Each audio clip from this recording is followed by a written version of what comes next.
Good morning, good afternoon, good evening, good day. Hello. I'm not sure when you're listening to this, but you are listening to the Portsmouth Proud podcast. I'm your host, E. Washington, the Public Information Officer for the Portsmouth Police Department. We serve a community that's not too far from the ocean, not too far from the bay, right on the river. And we are producing this police podcast for you, so you know what's happening in your city. You know the plan, and you know how you can be a part of it. This is episode 21 of the Portsmouth Proud podcast, and today we are meeting with our Chaplain Geraldine Ford. We're so excited for her to be our guest. Welcome, Mrs. Ford. Hello, I'm so excited to be here. Okay, so I like to, before we talk about the chaplaincy of and being a chaplain within the police department, would like for us just to, for you to introduce yourself. So you're Chaplain Ford, but who are you outside of the police department? Where are you from? I am from Goldsboro, North Carolina. Okay. Yeah, in the country, and I love the country. Where? 30 minutes from Fayetteville. Okay, Before you get to Fayetteville. Before you get to Fayetteville. Yes. Okay. Yes. I think I have an idea. Oh, where you're from. Okay. So you're from North Carolina. What brought you to Virginia? My husband is retired Air Force. Okay, so we left from Italy and came to Virginia. Ooh. And been here ever since. Been here now about 25 years. Really? Yes. You fancy. Oh. Came from Italy. Italy. Yes. What part of Italy? It was called Aviano, about 30 minutes from Venice. Okay. I've heard about that. So you came here. Your husband's in the Air Force. You guys came from Italy, landed in Virginia. So did he retire here in Virginia? Yes. Was he at Langley? Yeah, he retired at Langley. Okay. And so what kept you here instead of going back to North Carolina or going back to Italy or going someplace else? He wanted to move to Charlotte, North Carolina. Okay. I wanted to move to Atlanta. Okay. We couldn't agree, so we just decided to stay here. Okay. And then we started a church. So once we started pastoring, we said we might as well just stay here. Now, did you guys start pastoring while he was still active duty, or you did that after he retired? After he retired. After he retired? Yeah, after we was working in the church, but after he retired, that's when we started pastoring. When you started pastoring. Yeah. Okay, so what led you all to do that? God didn't want to do it.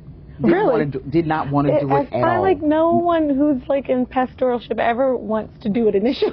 It's too much responsibility. Yes. You know, and then our life is centered around the church.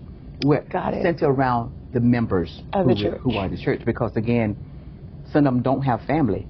So we're the only family they have. Right. You know, and we just center our life around them. They're our family now. So our whole life is centered around the church. And so is your congregation military, or are a lot of them local? Both. Both? Okay. Yeah. We have probably, I'd say about maybe 20% is military. Okay. And they range from, different backgrounds. They live from, I think the farthest they live is on the other side of Gloucester. Oh, wow. Yeah, I have a family that lives on the other side of So Gloucester. where's your church located? In Portsmouth, right off Churchland. Yeah. So you've been pastors for about 25 years? 25 years. December will be 25 years. Okay. So then kind of making that transition to now you're a chaplain. And a chaplain has, I believe, a similar role to a pastor, but it's a little bit different. What led you to becoming a chaplain? We had a 15-year-old to get shot. Someone picked him up from home, took him to our church, shot him in the car, dumped his body outside on the ground, and took off. We had to go to the church one morning to do some work, and when we got there, we saw all the cops and everything taped up, and our heart just dropped, like, what is going on? Of course, they couldn't tell us right away, probably about 2 hours later, and that's what happened. Oh, yeah, wow. Sure did. And so then I was like, after that, I was like, we need to start getting involved. I went to a Faith Behind the Badge meeting, and that's a lot of people from the church, different churches that come together. And I was talking to someone, and they said they didn't have a female chaplain. So I said, let me put my application in and see what happened. Right. Had you considered being a chaplain before? Never. Never? Never. They didn't even know they had chaplains. Never, never heard of a police chaplain. Right. No. But once they said that they need some chaplains, I said, well, let me just try it and see if I like it. Wow. So can you describe to us, like I said, we most of us are familiar with a pastor, but what is a chaplain? Can you describe like what the role of a chaplain is in the police department? Our role is to be there for the police officers. If they just need someone to talk to, if any type of tragedies, or we're supposed to be there for them. And I've come to find out it's just not for the police officers, but if anyone really within the city that needs us, if they're even, if they get hurt, right, I'm there for them. If they just need to talk, I'm there for them. Now, some people might say that I do more than what I should do. I don't look at it that way. I look at it as if they need me, I want to be there. My phone is on 24/7. Even when I'm on vacation, my phone is. I've had them to call me on my vacation. This is why husband would allow for him to be in church. Okay. Making sense. Okay. Yeah, because again, if you need me, call me. If I cut my phone off, then you can't reach me. Right. And I do let them know sometimes, hey, I'm going on vacation, so if you can kind of wait till I get back, Okay. Yeah, Okay. I think I only had one police officer to call me, and she didn't know I was on vacation. And she called me and said, Chap, guess what I had for lunch today? I said, what did you have for lunch today? And when she told me, I said, okay, I'm on vacation. I'll talk with you when I get back. She said, okay, I'm sorry, bye. Well, she didn't know I was on vacation. But she felt comfortable with you to call just to talk about lunch. Yeah. Just to talk about lunch. But if they get sick, I want to be there for them. Whatever they need, I just want to be there for them. Because a lot of times they can't take what they're going through. They can't take it home. Right. Sometimes they don't want to take it home. Right. Sometimes they might be having problems at home. Right. Just to have someone to listen to them. And it's not even always about giving them advice. Just to be able to just get it out. Because they hold so much in. Especially when they go from suicide to homicide to overdose to, it could be anything. Just to be able to talk and just get it out. Right. Yeah, I think that's definitely important. One of the detectives that I had talked to for the podcast had mentioned about some of the horrific things that he's seen, and not really wanting to take that back home because it wouldn't be fair to his wife to dump all that trauma, dump on your spouse. Yes. And you need someone that you can talk to, and everyone isn't necessarily going to feel comfortable talking to a therapist or a counselor, but you kind of provide that same space, that support of being able just to sit and listen. And I can see from just my interactions, being at meetings that you also are attending, and the way that the officers interact with you and the way they respond to you, that you have a strong relationship with them, and that they feel confident in talking to you, and that's evident again from someone just calling you up to tell you about this is what I had for lunch. Yeah, and it's not even always about work. Yeah. Even personal things that they go through, or they might ask me my advice, and I tell them this is what I would do. This is me. I give them advice, and it's up to them whether they receive it or not, And it's so amazing because a lot of times, especially when the first time I'm, riding with someone, they say, I don't talk a lot, or, I don't share a lot, it's hard for me to trust people. By the time we get out of the car, oh my God, they done told me their whole life story. You have that way about you, I would say. Because I don't believe in judging, and that's always been kind of interesting, because even they were shocked that I wasn't going to judge them. That's not my role. I'm not here to judge you. I'm sitting in this car if you need me, if you need to talk. That's why I'm sitting in this car. And we have, it's just, now I begin to ask questions once we really start talking about it, I ask them questions more than they ask me. But I love it. Oh my God. I didn't realize how much I would really love it.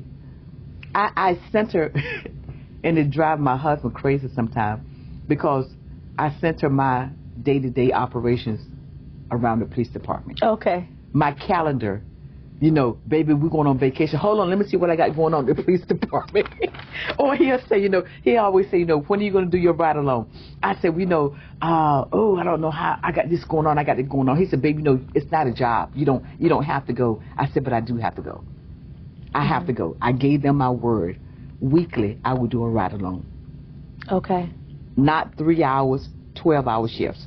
If they 12 hours, I'm 12 hours. Mm-hmm. So I center my life around the police department. Right. I could be driving and see a police car, and I slow down. One day I made a U-turn. I had to go like 3 miles out of the way because I saw a police car parked on the side of the road. And I was like, is something wrong? Why they just parked? No lights was on. I went all the way up 2 miles, made a U-turn to come all the way back, and then they pulled off. I was like, man, I just want to make sure they was okay. So where does that come from?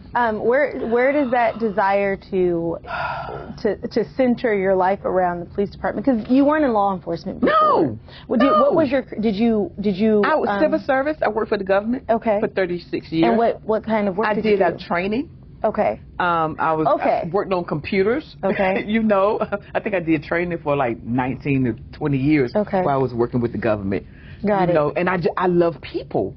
Okay. I grew up loving people. You know, I didn't like, they used to call me the female Robin Hood because I didn't like to see somebody bully someone else. Right. You know, I did get into too many fights, but only time I would fight because I saw somebody picking on somebody else that couldn't fight. Okay. That's really the only time I would fight. You're so a noble I warrior. always been a nurturer. Okay. You know, I mean, seriously, as long as I can remember, I've always been a nurturer. I don't care where we went, where we were stationed at. I always volunteered with people. And I didn't care what color you were, what nationality. I didn't care. I love people. And my husband used to tell me, baby, you can't save everybody. I said, but it sure feels good trying.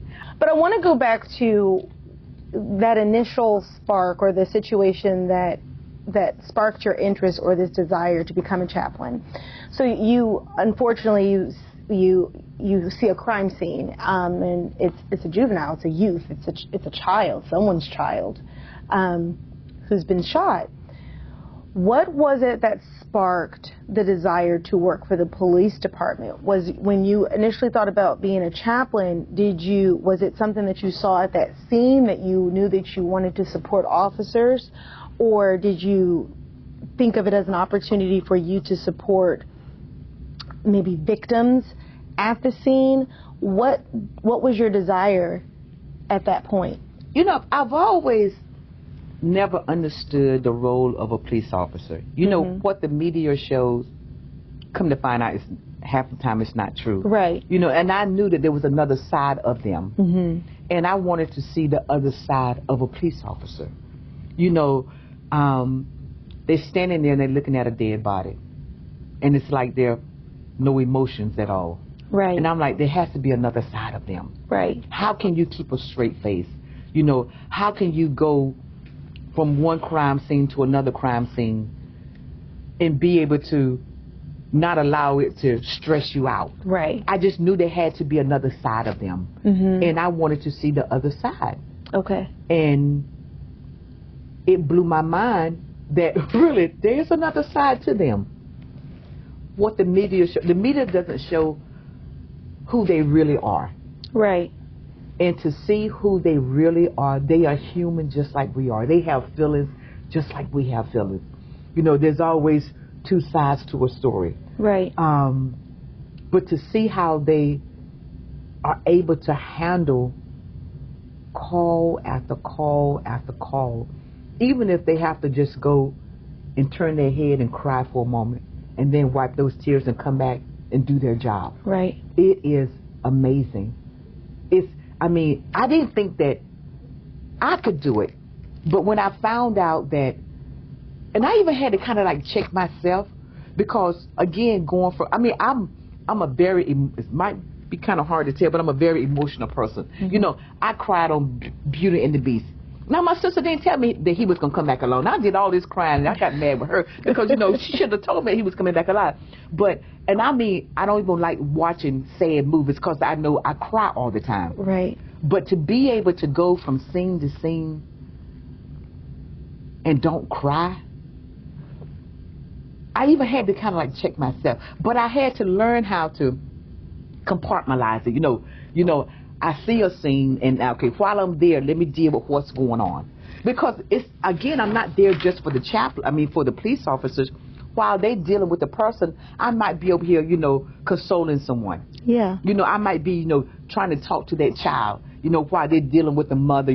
I don't know how many babies I've held, while the mother's doing what she has to do or the father's doing what they have to do. And, and there's times that, I wanted to cry.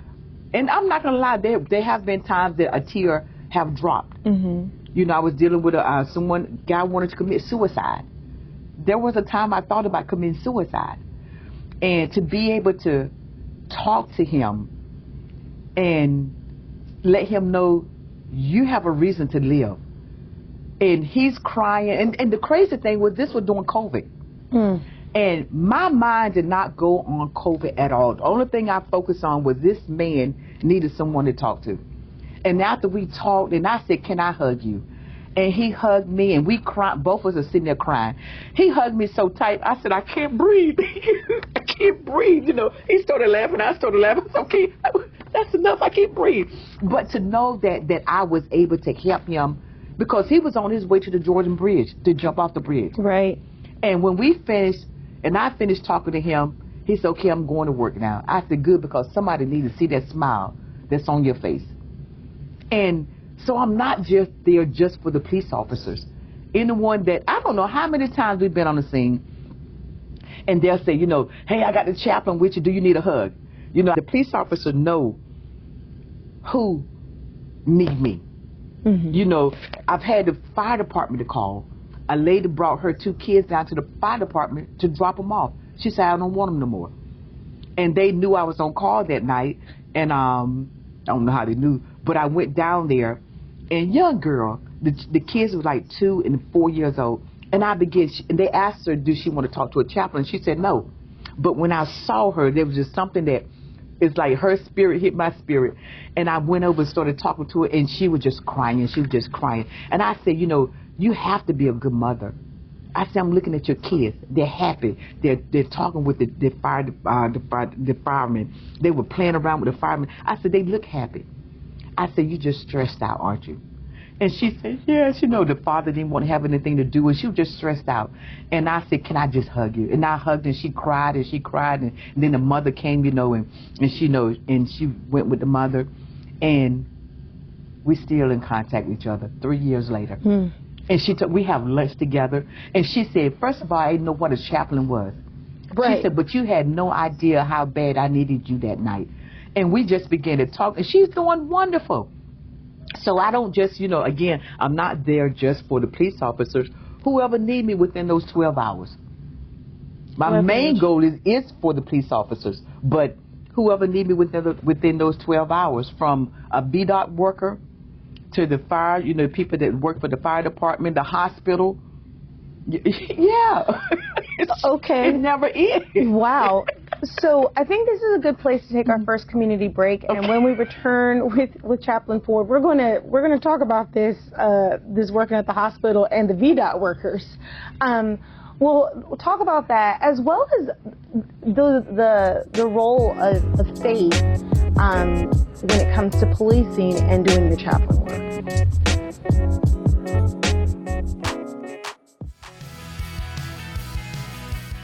Are you considering a career in law enforcement? Sign on today as a Portsmouth police officer and receive up to $1,500 if you're already Virginia certified. We offer a $1,000 allowance for a bachelor's degree and a $500 allowance for an associate's degree on top of your base pay. Officers can also earn additional income on time spent in court and at community events. Visit our website at portsmouthpd.us for more information on how to apply.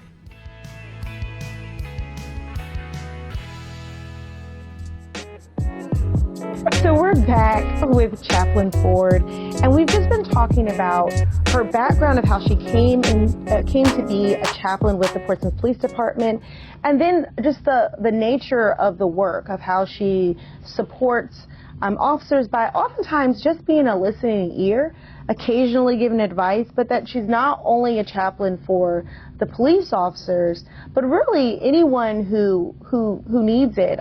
You went over the story about the young mother. Motherhood is a lot of times stressful. Parenting does not come with a manual of any sort. And then when you just compound those things with your everyday as just being a human and dealing with your humanity, it can be stressful. But how you were able to, with the power of listening and a hug and an encouraging word, be able to just, help that mother in that moment of being able just to think about what she actually wanted and what the real issue was. It wasn't about her not wanting to be a mom. It was just, her being stressed, which is huge, but it wasn't at that extreme. That you can encourage her that she is a good mother. And we all come to those points of where we just feel overwhelmed with life. But you also mentioned that you help at the hospital, or that you can help with VDOT workers. I'm curious about the VDOT workers scenario. So if you can just go into that, like how you help with these cross departments. We were went to a call. There was an accident, and while we were sitting in the car, the VDOT worker, his tailgate was down, and when he backed up, he didn't look behind us, and he backed into the car. Okay. And none of us was hurt. Right. But sitting there talking with him, he was so stressed out. He thought that he was going to get fired. I've never done this here before. And trying to calm him down, to let him know accidents happen. Yeah. And to be able to sit there and just talk to him, because he was stressed out. Right. And it wasn't a lot of damage to the car, but it was the fact that he was just so stressed out over something that he caused. Yeah. And to be able to calm him down so he can go back and continue on doing his work. Yeah. It made a huge difference. And, he said, "Can I call you sometime?" I said, "Sure, you can call me sometime." The only thing that I knew was that he needed me. Right. So, I had to be there for him. I couldn't say, I just work for the police department, like, I can't talk to you. No, I saw that he was stressed out. So I had to be there so he can talk it out, that he can talk, and just don't hold all the stress in him, but get it out. Right. Because he didn't know what he was going to do. And I just let him know, hey, accidents happen. Even when his supervisor came on the scene, talking to his supervisor, it was something, he was just trying to move his vehicle out of the way quickly, and he just didn't look back. And, hey, look, it's not a lot of damage. We all work for the city paid for it. Right. So that's nice that there is a Chaplain Ford that is out there, so you can try to find out her schedule. If you need help, you don't have to necessarily get a BetterHelp account. You can call Chaplain Ford. I'm telling you, she's very easy to talk to. I walked in here with no intentions of telling her my whole life story about my past weekend and all my fears as well. This is very calming. Very, very easy to talk to. But so you are, though, you're a pastor. Yes. And I'm interested in, how do you walk that line of separating being a pastor, which comes with doctrines, comes with beliefs, comes with your denominational things, and being a chaplain, especially when you're a chaplain to people of many faiths. We have, as Portsmouth is it's a progressive department, has people from all different faiths, from both traditional Abrahamic religions to Eastern religions to no religion at all. So how do you walk that line where someone, because I think oftentimes when we normally hear chaplain, if we're any kind of affiliated or familiar with religion, we do switch to pastor, which would then is the reason why that person who probably might have been a little bit nervous about you judging, because in our minds we're like, okay, she's a police pastor. So how do you, because you are a pastor, walk that line? And not because everyone has different places or where they land on different issues. So it's not just that, but how do you keep from being like, won't he do it in the middle of a conversation, or just, you know, your natural as a Christian, natural things that just are gonna come out when you're talking to someone who's like, Jesus who? So now, one thing I don't do is talk about religion. Okay. Because that's not why I'm sitting in that car. Got it. If they bring it up, we'll talk about it. Okay. And sometimes they bring it up. Okay. You know, I was a Catholic. I don't believe in God, you know, but I don't start that conversation. Okay. I let them bring it up. And then when they bring it up, even if I don't agree with what they say, again, I'm not there to judge them. Right. That's their belief. Right.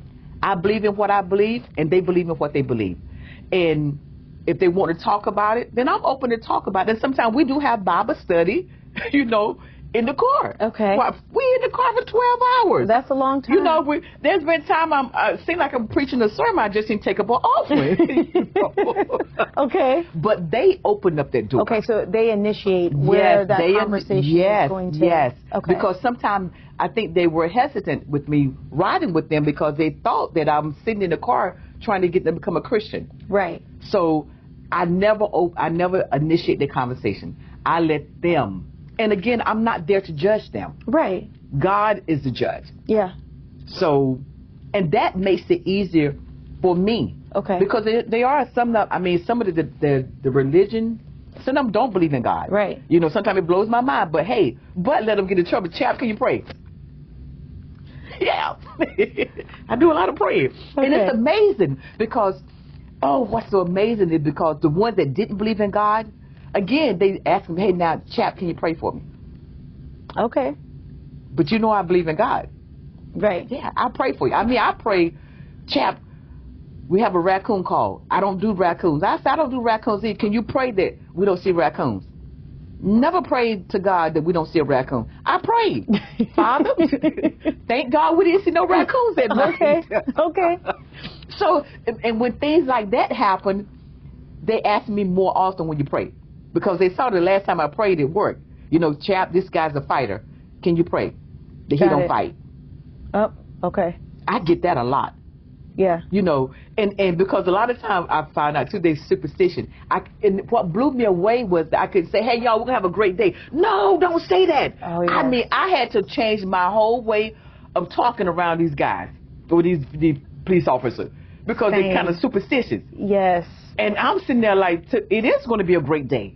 I'm here, but I can't verbalize it. No. I can't completely, say that. Yeah, I completely understand. I'm like, okay, I can't say great. Yes. I can't say quiet. Yeah. I can't say calm. We're going to have a day. You can't say anything. But I even catch myself, I've been here for like less than a year, but I'm even like, someone will ask me, so how's it going? And I'll be like, well, it's been hold on. We can't say. So now, I'm not necessarily superstitious, but I've been trained not to say these words. So I'm all like, I just give them a look. I can't say that. I just give them a look. It's been a day. Exactly. But okay, so it's been a day. Mm-hmm. Yeah. Yeah. And again, like I said, you know, my goal is to not push Christianity on them. Right.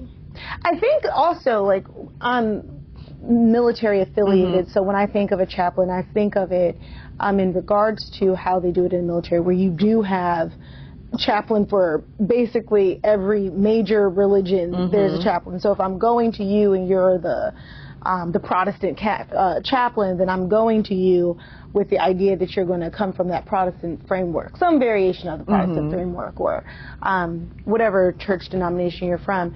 So within the police department, you're not necessarily, well, I do think everyone is a pastor who is a chaplain. Is that right? Well, they have to be ordained. Ordained minister. So everyone's a minister, is an ordained minister. But from the police department, it's still religious neutral. Yes. Okay. Yes. How do you take care of your own emotional and spiritual health and mental health with these situations? What are some things? I know you are a pastor, but what are some things that you do, and what are some things that others can do when they're in these high stress, critical situations? I talk a lot about what I do with my husband. Okay. Of course, I do a lot of praying even while I'm in this situation, but to be able to talk to him about what I see, even throughout the night. You know, he might call because we have trackers on each other's phone. Why are you sitting in this spot for, for an hour or 2 hours? Why are you at the hospital? But I talk to him a lot. I mean, a lot. My mother, I talk to her about what I see a lot because I know I can't hold it in. Right. Because it really would affect me if I hold it in. So I just make sure that I talk about it. And that helps me do a lot of praying. And now I'd be wrong if I say I don't cry sometimes. Sometimes on the way home I cry. I get me a good cry. And, because again, especially when I have to do death notifications of the family, let them know, what have happened to their loved ones. Sometimes it does affect me, but I know that I have to get it out. So I just make sure I just let my husband know how I feel. He's my sounding board.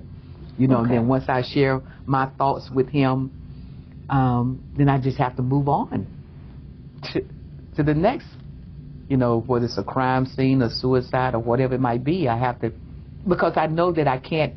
And that was another thing, because I was talking to somebody from the fire department. And I asked them, how do you handle going from call to call to call? And he said, this might sound harsh. He said, but I can't afford to really care. He said, because if I cared about every family, I would not be able to do my job. I definitely get that. Yeah. I get that. Yeah. So he said, we go in and we do our job, and we just have to go on. We just move on to the next call.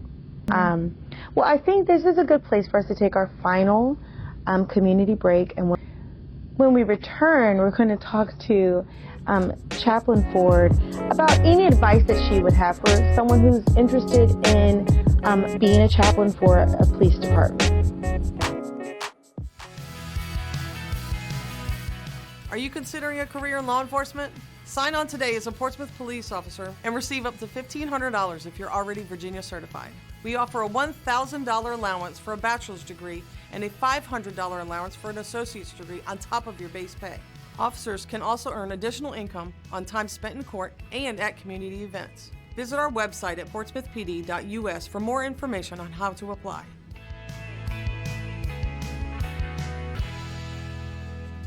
We are back with Chaplain Ford, and it has been a pleasure. It has been a pleasure talking with her, speaking with her, having this conversation about being a chaplain.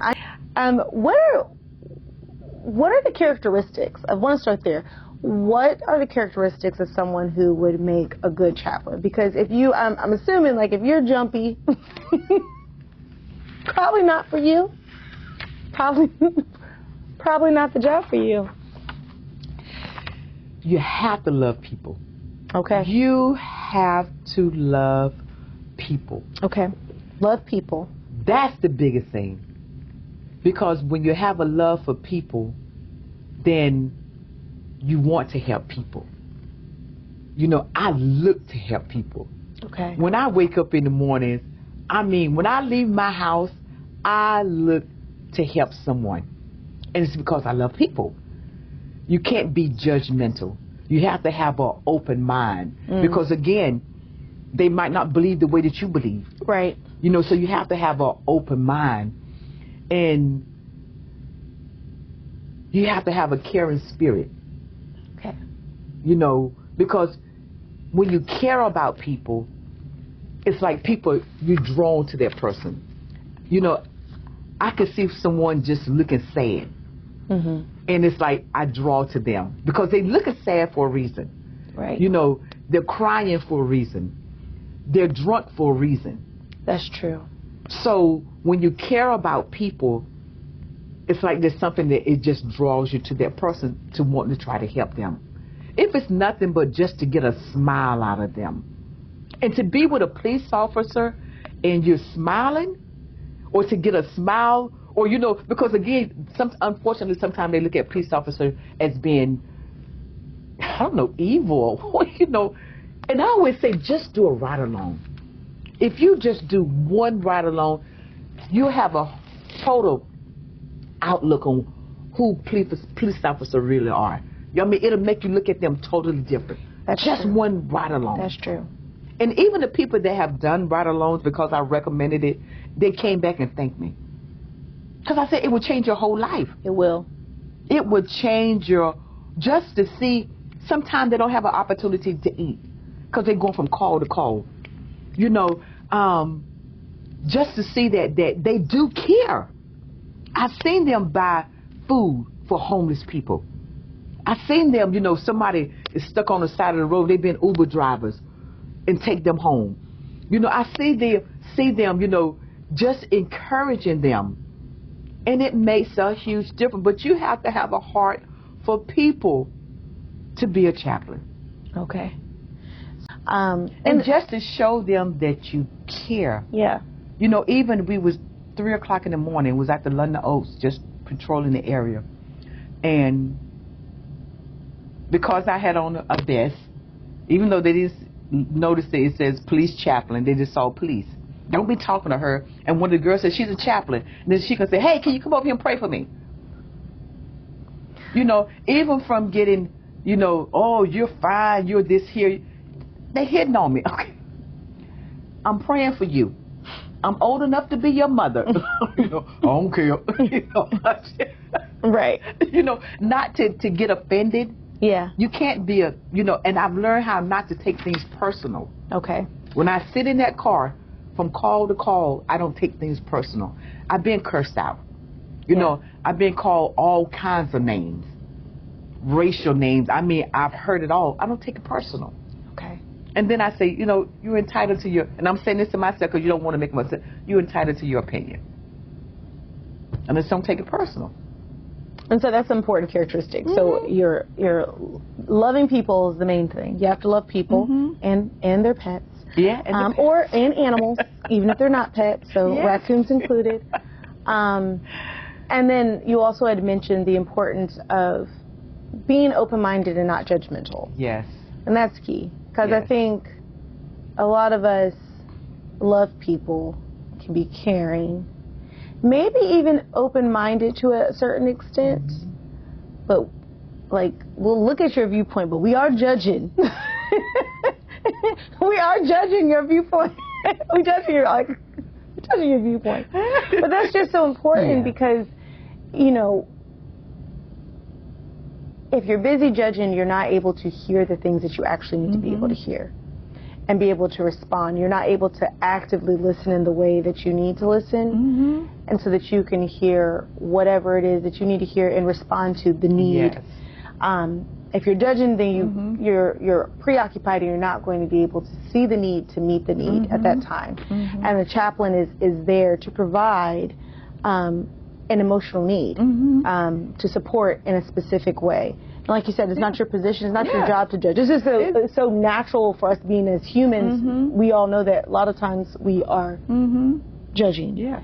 And I even had to learn how not to allow my emotions to dictate my actions.